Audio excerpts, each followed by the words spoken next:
था उसमें आपने मतलब आमिर हक साहब भी थे तो वो बता रहे थे कि मतलब दहाहा, मतलब जो दहाहा वर्ड है उसका मतलब क्या रियल में ऑस्ट्रिच का एक होता है या नहीं, ये मेरा पहला सवाल।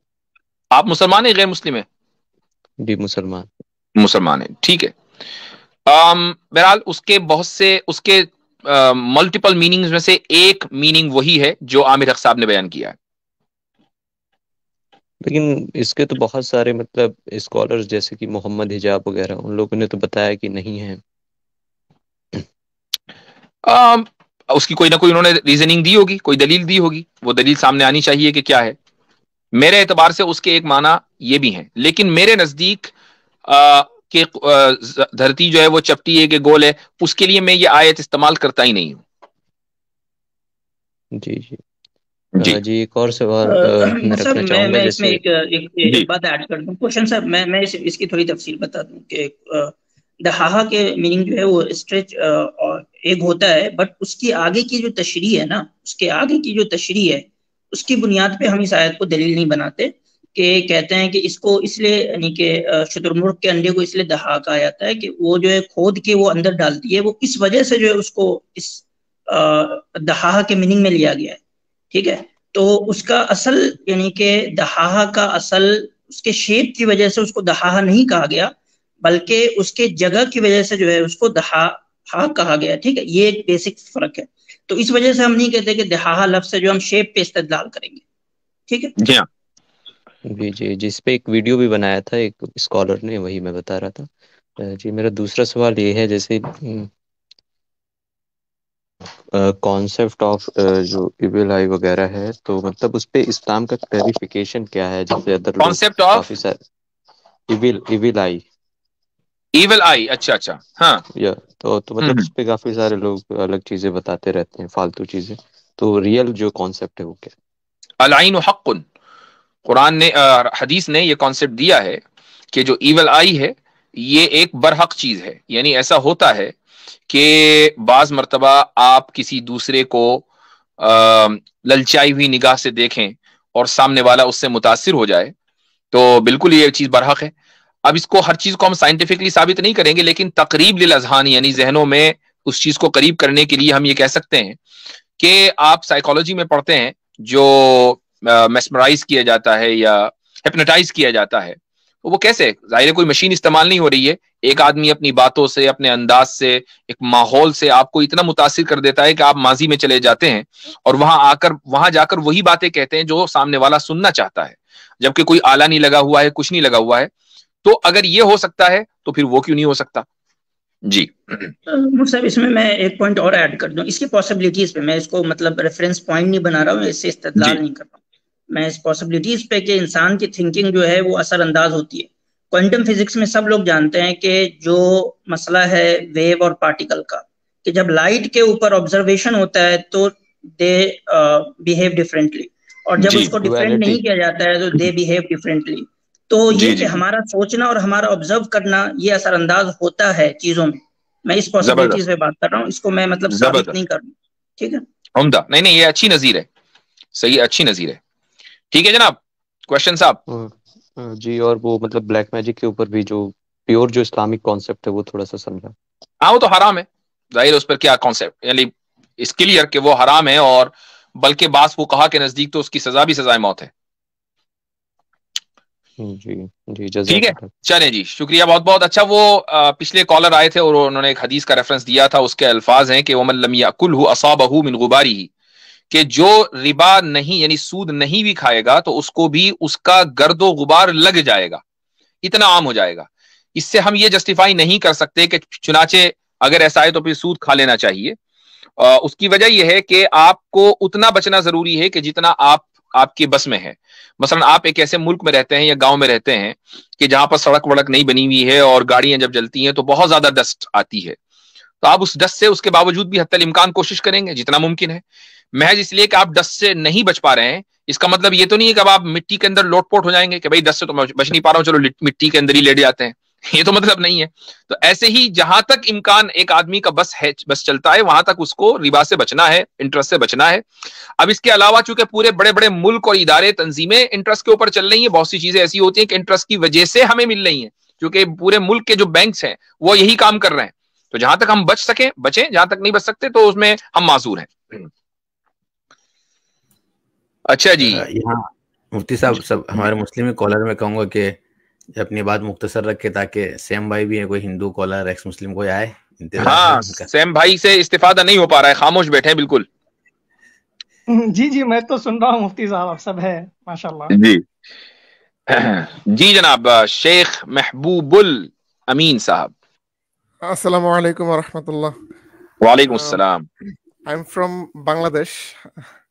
मैं माशाल्लाह आपको जी फरमाइए। जी मेरा ज़बान इतनी फ्लुएंट नहीं है तो क्षमा कीजिए। मैं एक सीधा साधा सवाल करता हूँ कि मुर्ताद जो है, अगर वो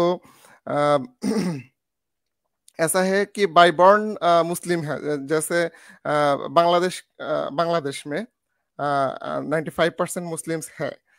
सो यहाँ का कोई मुस्लिम अगर मुर्तद हो जाए, देखिए यहाँ पे इस्लाम इतना प्रैक्टिकल नहीं है, मतलब हुकूमत में प्रैक्टिकल नहीं। हुकूमत में प्रैक्टिकल नहीं हाँ है। वैसे तो माशाल्लाह आपके यहाँ बड़ा सब आम लोगों में खूब मजहब पसंदी है। जी जी तो अगर ऐसा है तो अगर यहाँ पे कोई मुर्तद हो जाए तो हुक्म की उस पे ये हुक्म लगाया जाता है जैसे मुर्तद की मतलब शरी जो दंड है वो लगाया जा सकता है? नहीं, मेरा सवाल ये है। जब तक कि हुकूमत का कानून नहीं बदलेगा। हाँ, हुकूमत खुद ही वो सजा दे जो कि शरी सजा है तो बात अलग है, लेकिन अगर हुकूमत शरी सजा नहीं दे रही है तो चाहे कितने ही मुसलमान मिलकर ये तय क्यों ना कर लें कि हम सजा देंगे, ये उनके लिए जायज नहीं होगा। किसके लिए जायज नहीं होगा? आम मुसलमानों के लिए। आम मुसलमानों के लिए मसलन अगर सारे मुसलमान मिलकर ये तय करें कि भाई हुकूमत सजा नहीं दे रही है, अदालत सजा नहीं दे रही है, हम नहीं जानते, हम खुद देंगे, ये जायज नहीं है। अगर ऐसा हो जैसे हमारी इधर कोई पार्टी ऐसे है जैसे जामाती इस्लाम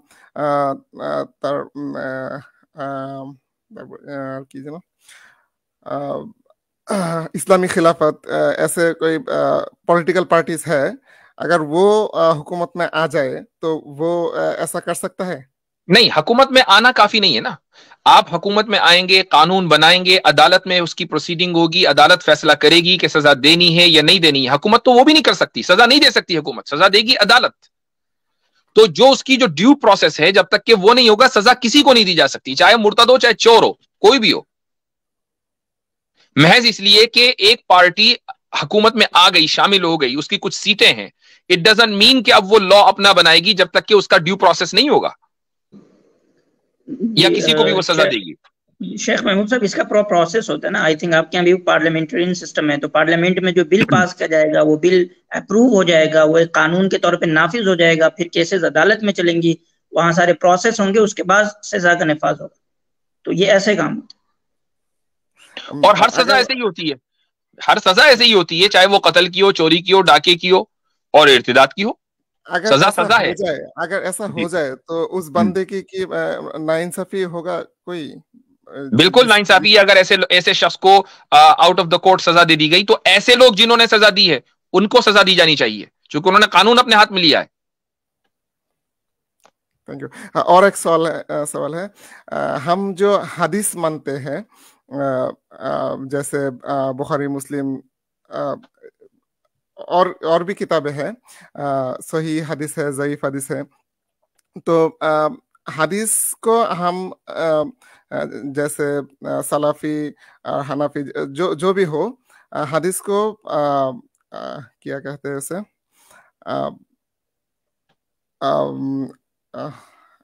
मैं बता नहीं पा रहा हूँ। चलिए कोई बात नहीं, कोई बात नहीं। आपका एक सवाल तो हो गया जो अहम था, जो हमारे मौजू से रिलेटेड है। दूसरा सवाल जो है मुझे ज़रा हमारे मौजू से रिलेटेड नहीं लग रहा है, तो उसको रहने दें इंशाल्लाह फिर किसी वक्त। ठीक है जनाब? Okay, thank you. चलिए, शुक्रिया। ऑलराइट, मोइन अंसारी साहब। अस्सलाम वालेकुम वरहमतुल्लाह। वालेकुम अस्सलाम। उम्मीद है आप सब लोग बखैर आफियत होंगे।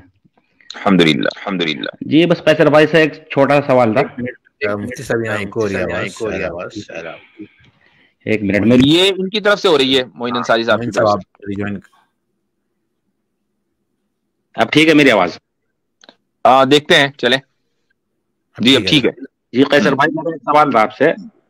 जिस तरीके से हम मुसलमानों का इस्लाम का दावा यह है, इस्लाम जो हमारा जो दावा है मुसलमानों का भी इस्लाम का भी, कि ये कायनात को अल्लाह ने बनाया, यूनिवर्स को। अच्छा, और जो एथियस्ट लोग कहते हैं या डार्विनिस्ट लोग जो भी हैं, वो कहते हैं कि ये जमीन खुद, ये जो भी यूनिवर्स है वो खुद बना है। तो अब उसमें उनका एतराज ये आता है कि भाई ये हम कहते हैं कि अल्लाह ने बनाया, तो वो यूं कहते हैं कि फिर खुदा को किसने बनाया है? तो यानी कि वो भी कह देते हैं कि जिस तरीके से खुदा खुद बनाया है, ये जमीन भी इसी तरीके से खुद बन गई होगी। ऐसा ही कहते हैं, ठीक कह रहे हैं आप। तो उसे कैसे डिबंक करेंगे फिर? लॉजिक से बड़ी सिंपल सी बात है कि जब हम ये कहते हैं कि ये यूनिवर्स, अगर कोई आदमी कहे कि यूनिवर्स खुद ब खुद बना है, तो उसके लिए एक बड़ा क्रिटिकल क्वेश्चन है। वो ये है कि ये यूनिवर्स ऑपरेट नहीं कर सकता अगर इसके फिजिकल लॉज एग्जिस्ट ना करते हों। तो फिर क्या ये लॉज पहले बने थे या यूनिवर्स पहले बना था? अगर ये लॉज पहले बने थे तो इसका मतलब है कि फिर ये यूनिवर्स खुद ब खुद नहीं बन सकता, इसलिए कि जिन लॉज पे ये ऑपरेट कर रहा है वो लॉज तो खुद ब खुद नहीं बने होंगे, उनको तो कोई बनाने वाला है। और अगर ये यूनिवर्स खुद ब खुद ये बना हुआ है और इसके अंदर लॉज इसने बाद में डेवलप किए, तो ये तो हो ही नहीं सकता, इसलिए कि उन लॉज के बगैर तो यूनिवर्स आइदर इंटरनली कोलैप्स कर जाएगा या रैपिड एक्सपेंशन से ये हर चीज जल के राख हो जाएगी। तो ये अंडा पहले या मुर्गी वाली सिचुएशन पैदा हो जाती है। जब हम अल्लाह की बात करते हैं तो हम कहते हैं कि अल्लाह बेनियाज है, वो किसी चीज पे डिपेंड नहीं करता है। देयरफॉर ये एग्जाम्पल देना ही एक फिक्री आवारागर्दी है कि एक चीज जो हमारे सामने डिपेंडेंट है लॉज पे, उसका मुकाबला हम ऐसी जात से कर रहे हैं जिसका जो किसी चीज पे डिपेंड नहीं करता। बिल्कुल सही फरमाया। अच्छा, मोइन अंसारी साहब, जी जी, मैं एक ऐड करना चाह रहा था कि मोइन अंसारी साहब ने जो एक मुकदमा रखा कि ये मजहबी लोगों का मुकदमा नहीं है कि खुदा ने खुद से बनाया अपने आप को। खुदा बनाया ही नहीं गया, बना नहीं है। वही मैं कहना चाह रहा था। जैसे ही हम कहेंगे कि खुदा ने बनाया है खुद को, तो फिर आप प्रॉब्लम में फंस जाएंगे। अल्लाह जो है वो इटर्नल है। ये समझ से भी वो आर्गुमेंट उनका ये होता है कि जैसे हम ये कहते हैं कि खुदा हमेशा से है, तो वो यूनिवर्स भी अगर हमेशा से हो तो इसमें क्या प्रॉब्लम वाली बात है? तो उसमें तो वो रेड हबल और रेड शिफ्ट चीज़ें इंडिकेट करती हैं कि जो कायनात है वो एक सर्टन टाइम पे बनी है। तो उनका आर्गुमेंट होता है वो ये एक परपेचुअल बाउंस भी तो हो सकता है कि मुमकिन है कि हम तो 13 अरब साल पीछे जा रहे हैं, लेकिन उससे पहले वो एक क्रंच हो और क्रंच के बाद उसने खुद को बाउंस, और मुमकिन है परपेचुअल साइकिल चल रहा हो। But again that doesn't address the question कि फिर वो जो लॉज हैं जिनकी बेस पे सारा कुछ हो रहा है वो पहले बने थे या बाद में बने थे। अगर वो पहले बने थे तो इसका मतलब ये है कि फिर यूनिवर्स इटर्नल नहीं हो सकता। अगर वो बाद में बने थे तो फिर यूनिवर्स उनके बगैर एग्जिस्ट ही नहीं कर सकता। तो यानी कि कितना अरसा हुआ होगा कि यूनिवर्स इधर बना और इधर से फिर यूनिवर्स ने लॉज भी बनाने शुरू कर दिए। दैट इम्प्लाइज कॉन्शियस, जिसको आप खुद नहीं मानते, क्योंकि मटेरियलिस्टिक लोग तो कॉन्शियस से वो तो दूर ही रहते हैं, तो उनके नजदीक तो एग्जिस्ट ही नहीं करता, माइंड एग्जिस्ट नहीं करता जी। तो इसलिए ये क्वेश्चन सिर्फ एक कदम तक जाता, दूसरे कदम तक भी नहीं जाता। जी अच्छा, इसमें एक चीज उसको आप दूसरे अंदाज से, बात वही है जो कैसर भाई ने कही और आसिम भाई ने, इसको सिर्फ इतना इस अंदाज से कह सकते हैं आप कि जब मुल्हिद ये कहता है कि खुदा को किसने बनाया, तो ये मान के चल रहा है कि खुदा भी मखलूक है जिस तरह कायनात मखलूक है। तो ऑब्वियसली जब खुदा मखलूक है तो सवाल आएगा कि फिर जब मखलूक है तो उसका खालिक कौन है? जबकि अहले मजहब का मुकदमा यह है कि कायनात मखलूक है और खुदा मखलूक नहीं है। तो ये सवाल कि अगर इस कायनात को खुदा ने बनाया तो खुदा को किसने बनाया, ये दरअसल अहले मजहब के मुकदमे से नावाकिफियत और जहालत की दलील है। ये सवाल ही गलत है। ठीक है, खैर, बहुत शुक्रिया, जज़ाकल्लाह। अस्सलाम वालेकुम रहमतुल्लाह। वालेकुम अस्सलाम व रहमतुल्लाह। उदय यादव विचारा था, पहले इनको ले लीजिए। मैं इजाजत ले सकता हूँ? आपका जिस्म आपकी मर्जी लेकिन मैं चाहूंगा कि अगर वक्त हो तो तशरीफ रखें, बाकी अगर कोई मजबूरी है तो कोई मसला नहीं है। एक्चुअली सुबह मैंने निकलना है ट्रैवलिंग के लिए, कोई मसला नहीं, 2 हफ्ते के लिए जाना है आउट ऑफ कंट्री, तो सुबह सुबह मुझे तैयारी करके निकलना होगा, तो इसलिए मैं थोड़ी सी पैकिंग वगैरह कर लूँ, बाकी जो चीजें हैं। आउट ऑफ कंट्री अगर जाएं तो इधर को चक्कर लगाते हुए जाएं ताकि यहाँ हमसे मुलाकात हो जाए। मैं पड़ोस में दुबई में जा रहा हूँ, आप बहुत अच्छा अच्छा अच्छा, आप विलायत में, अब हम विलायत में, ठीक है। चलिए ठीक है, बहुत बहुत शुक्रिया, जज़ाकुमुल्लाह खैरन। आपकी खामोशी को सैम भाई बहुत एंजॉय किया आज हमने। आसिम भाई बहुत बहुत शुक्रिया। अगर हुआ तो खैसर भाई, अगर हुआ तो आपके पड़ोस भी आकर जाइए हमारे साइड। अच्छा चले फिर इंशाल्लाह। Thank you. वैसे सैम भाई के लिए उदय यादव आए हैं ना, तो इंशाल्लाह सैम भाई से बात करेंगे। जी भाई उदय यादव साहब। नमस्कार सभी को। दरअसल श्याम भाई तो मैं नहीं पहचानता, पर आपसे मेरी बहुत बार बात हो चुकी है। नहीं, सैम भाई को भी पहचानना चाहिए, वो एक राइजिंग स्टार हैं, बल्कि स्टार राइजिंग क्या हो चुके हैं, मेगा स्टार हैं इस वक्त। अच्छा, मुझे पता है राइजिंग स्टार में मुझे 3-4 ही लोग राइजिंग स्टार है। एक आपका नाम है, एक फजल सर का नाम है, दूसरा सचवाला जी है, समीर सर है, और साहिल एक्स मुस्लिम साहिल। ये सचवाला और समीर तो डूबते हुए सितारे हैं, वो तो सेटिंग स्टार कह सकते हैं आप उनको। आपके लिए डूबते हैं सर, आपके लिए डूबते हैं, वो सबके लिए डूबते नहीं। और राइजिंग है, कितने लोगों को, ये भी आपको ही मालूम है कितने लोगों को कन्वर्ट किया आपने, खुद ही एक स्ट्रीम में कितने लोगों को, जाहिर सी बात है, इस एतबार से तो शैतान भी फिर राइजिंग स्टार है, चूंकि कन्वर्ट वो भी कर रहा है। शैतान कौन सा शैतान? चले अब वो कोई सा भी शैतान हो, इबलीस को कह लीजिए, वो भी राइजिंग स्टार हुआ आपके लॉजिक के एतबार से कन्वर्ट, तो वो भी कर रहा होगा, जो भी हो। चले खैर ठीक है। अब आप यहाँ आए हैं और कोई ना कोई सवाल लेकर आए हैं, तो आपके सवाल का अगर जवाब सैम भाई से रिलेटेड होगा तो मैं सैम भाई से कहूंगा कि वो जवाब देंगे। जी फरमाइए। मैं कैसर साहब से पूछना चाह रहा था कि उन्होंने वो बीच में अभी जब ये स्ट्रीम चालू हुई थी, तो मैं स्टार्ट से ही हूँ, तो उन्होंने बोला था कि जो इस्लामिक लॉ वगैरह है पाकिस्तान में, यहाँ पे मैं एक ही चीज कहना चाहता हूँ कि जहाँ पर मुस्लिम माइनॉरिटी में है, दूसरे कंट्री में वो चाहते सब लिबरल कानून हो, लेकिन जहाँ उनकी सरकारें आ जाती हैं, जहाँ मेजोरिटी में आती है, वहां पे वो उनको सरिया चाहिए। वहां पे एकदम ये जो इंडिया में लिबरल कानून था, ये मुसलमानों ने बनाया था?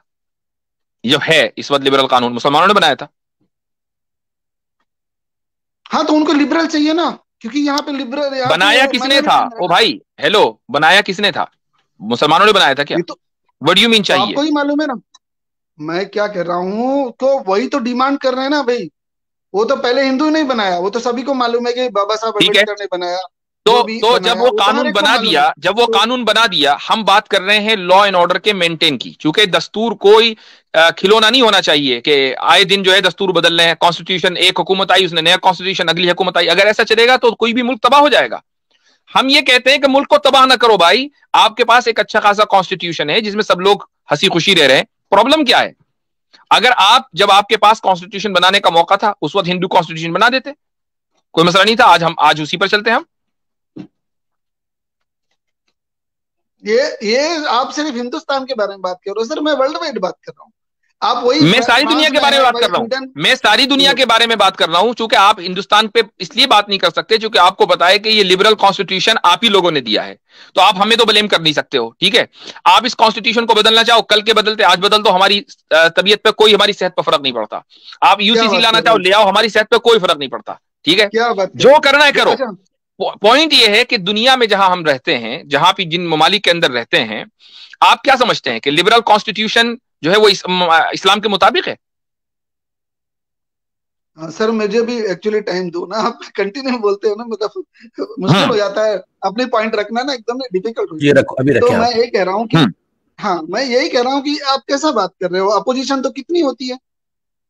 ओ भाई, आपने बोला कि हम जहां अक्सर अकलियत में होते हैं हमें लिबरल कॉन्स्टिट्यूशन चाहिए होता है। लिबरल कॉन्स्टिट्यूशन क्या इस्लाम के मुताबिक है?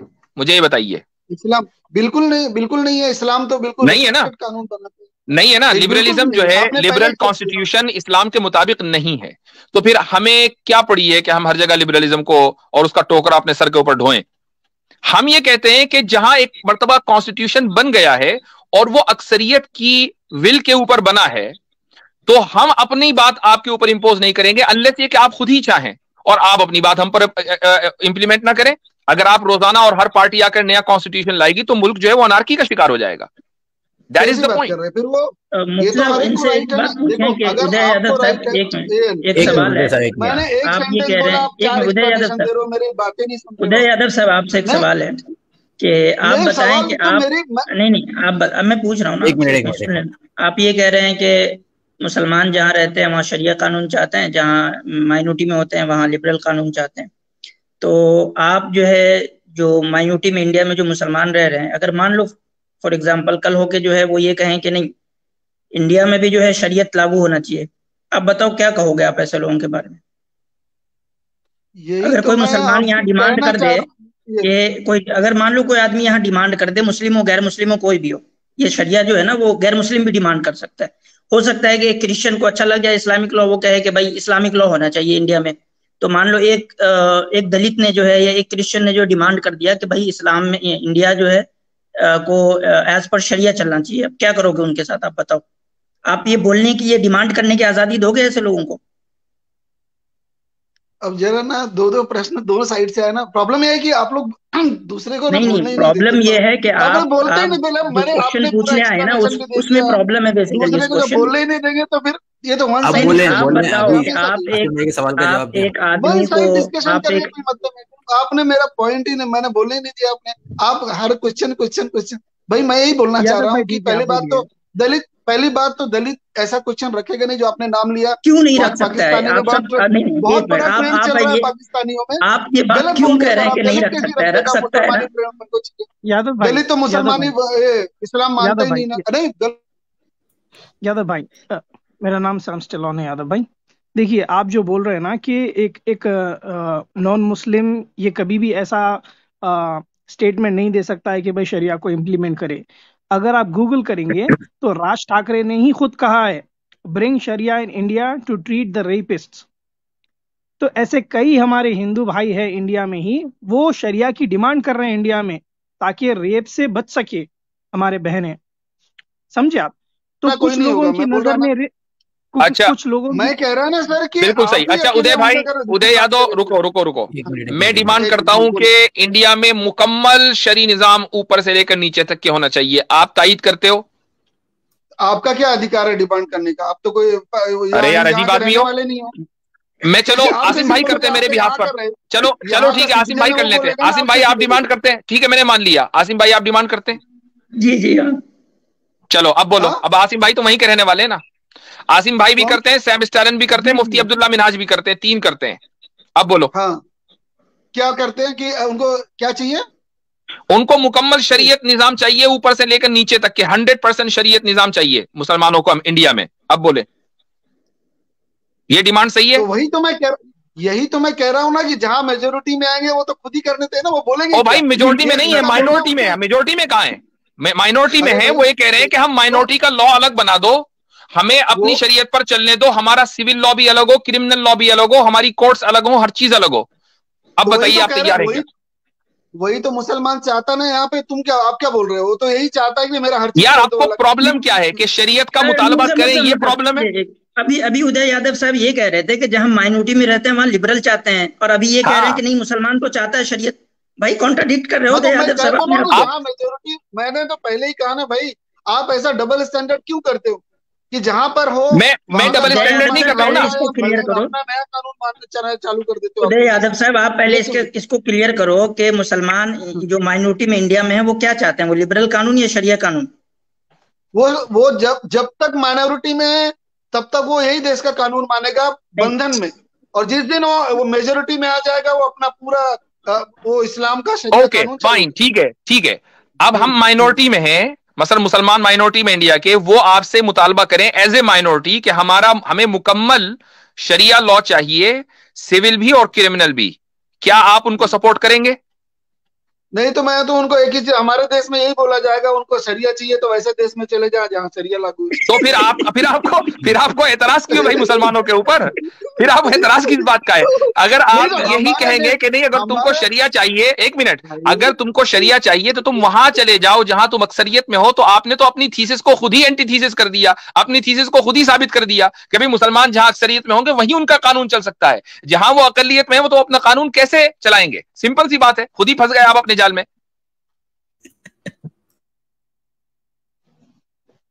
अजीब है शरे भाई। जैसे कि देखिए यादव भाई, जैसे कि एग्जाम्पल देता हूं मैं, अब यहाँ पर मेजोरिटी में हिंदू है, तो यहाँ के कई हिंदू ये भी डिमांड कर रहे हैं कि भाई मनुस्मृति को रिप्लेस किया जाए इंडियन कॉन्स्टिट्यूशन से।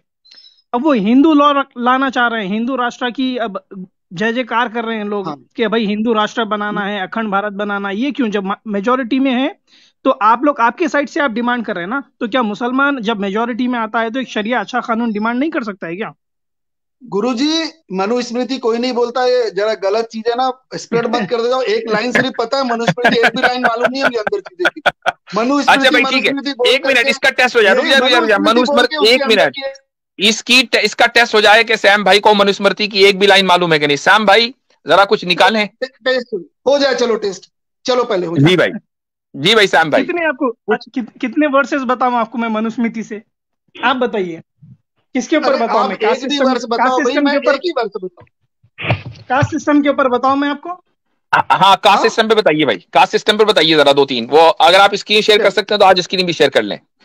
जी स्क्रीन नहीं भैया, तो किताब से निकाल के तो कोई भी, मतलब जो नहीं स्क्रीन नहीं कह रहा हूँ, आइसक्रीम कह रहा हूँ। कोई नहीं चाहता हिंदू, नहीं स्क्रीन नहीं कह रहा हूँ, आइसक्रीम कह रहा हूँ। आइसक्रीम अभी आने वाली है आइसक्रीम। जी भाई मुझे म्यूट कर रहे हो, म्यूट करना पड़ेगा। सैम भाई बोलेंगे अब, अभी आप सुनेंगे। अभी आपने चैलेंज दिया ना उनको, अब सैम भाई बोलेंगे, अब आप सुनेंगे। जी सैम भाई। मनुस्मृति चैप्टर 8 वर्स नंबर 272, ये मैं आपको क्या बोलते हैं, संस्कृत में पढ़ के बताऊं या इंग्लिश में पढ़ के बताऊं? दोनों में बता दीजिए ताकि अगर क्योंकि भैया देखो क्या है, आप सही पढ़ रहे हो। नहीं अभी आप खामोश रहिए, सुनिए बैठ के, सुनिए अभी इतनी जल्दी शकीस तस्लीम नहीं करने देंगे आपको। मुझे नहीं मालूम, नहीं मुझे कैसे पता कि अभी मैं आपको अभी आपको मैं बैक स्टेज बिठा रहा हूँ, अभी मैं आपको बैक स्टेज बिठा रहा हूँ, चूंकि आप बार बार अनम्यूट कर रहे हैं। सैम भाई जरा बोल लें फिर आएंगे आप ऊपर, रुकिए जरा। जी भाई सैम भाई। देखिए यादव भाई, सिंपल देखिए, आपने चैलेंज किया है, आपने ये बोला है कि मनुस्मृति का एक भी वर्स कोट नहीं कर पाएंगे। अभी यहाँ पर मैं मनुस्मृति बोलना जा रहा हूं तो आप बोल रहे हैं, बहाने बना रहे हैं कि मेरे पास मनुस्मृति नहीं है, मैं कोट करूंगा नहीं करूंगा। मैं तो रेफरेंस दे रहा हूं, आप जाकर क्रॉस चेक कर लीजिए। आपके पास नहीं है, गूगल खोल लीजिए, आप बैक साइड बैठे हुए ही ना, गूगल खोल के चेक कर लीजिए एक बार। मनुस्मृति चैप्टर 8 वर्स 272, ये इंग्लिश में भी है, संस्कृत में भी है। संस्कृत में बोलता हूँ, धर्मापोन्दसम धर्मापेना विप्रामंसयासा करवातः तत्मासे चथे तैलम वक्तासे सूत्रे कापस्तवः। इसका मतलब होता है, out of arrogance if a Shudra teaches a Brahmin his duty then the king shall pour hot oil in his mouth and ears. काफी है या और पढ़ते जाऊं? ऐसे बहुत सारे वर्सेस हैं मनुस्मृति के जिसमें कास्ट सिस्टम लिखा है और ब्राह्मण शूद्र के बारे में बताया गया है। और ऐसे कई लोग हैं जो आरएसएस के और बीजेपी के हैं जो इंडियन कॉन्स्टिट्यूशन को रिप्लेस कर मनुस्मृति लागू करना चाहते हैं, क्योंकि ये इनकी लॉ बुक है, हिंदुइज्म की लॉ बुक है। तो ये सारे हिंदूज मिलकर मनुस्मृति को रिप्लेस करना चाह रहे हैं इंडियन कॉन्स्टिट्यूशन से। तो जब एक majority of the people wants to change the law and form Indian constitution as a Hindu Rashtra constitution, then why can't a Muslim do that when they are in the majority? Problem क्या है? अच्छा, ये मैं इसको share नहीं कर पा रहा था, ये इसने मेरे चूंकि एड ब्लॉकर्स लगाए हुए हैं तो ये मैं इसको दिखा नहीं पा रहा हूं, लेकिन एक मिनट रुक जाइए।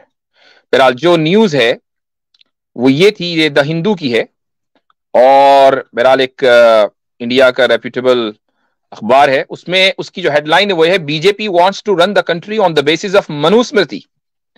तो भाई आप अक्सरियत में हैं तो आप मुतालबा कर रहे हैं मनुस्मृति लाने का, क्या ये मुतालबा आपका गलत है? जी उदय यादव। जी भाई। मनुस्मृति ये जो है मनुस्मृति, मैंने फिर से कहा आपको और रिपीटेडली बोल रहा हूँ, मनुस्मृति जैसा आपके यहाँ हर घर में कुरान और ये सब पाई जाती है, हमारे किसी घर में आज तक मैंने मनुस्मृति में आपको बता रहा हूँ। तो ये मुतालबा के मनुस्मृति के मुताबिक मुल्क चलाना चाहिए, ये मुतालबा के मनुस्मृति के मुताबिक चलाना चाहिए मुल्क, गलत है कि सही है? मनुस्मृति के मुताबिक तो जब हमको कानून पता ही नहीं मनुस्मृति का, तो हम कैसे बोलेंगे मनुस्मृति सही है या गलत है? सही है? तो आपको शरीयत पता है? शरीयत